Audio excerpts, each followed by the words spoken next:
Het is uniek omdat er van dit soort settings haast geen filmmateriaal is. We hebben relatief een beetje materiaal die er in 2030.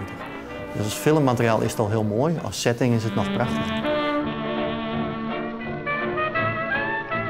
Waard de cameraman is net bekend. Ik had het Friesk Filmarchief geen idee waar de filmpjes eer inbracht had. Bij de filmpjes is het verslag van de dag te zien. De opening, de speciaal skreune iepen loftspullen, de koren.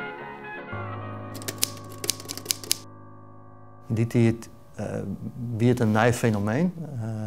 Begin 20e eeuw begonnen Friezen te emigreren zeg maar, naar andere parten van het land. En dan ontstaat er blijkbaar een moment dat ze zeggen, ja, we moeten ook wel opzichtje weg. We leven misschien te isoleerd ergens in Oerisel. Dus dan wordt dus Amersfoort, Birkhoven kiezen als een plek waar mensen bij elkaar kwamen.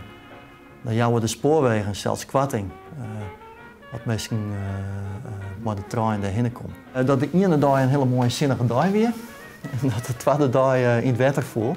Dat weet ik de reden dat we die films goed dateren konden. Want in dat boek Friezen in de Vreemde stiert dus ik het waar beschreven van die dagen.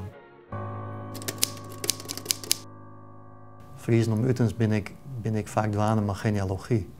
Dus als er namen verschijnen, dan helpt dat wij mensen om verder te komen met familieonderzoek eigenlijk.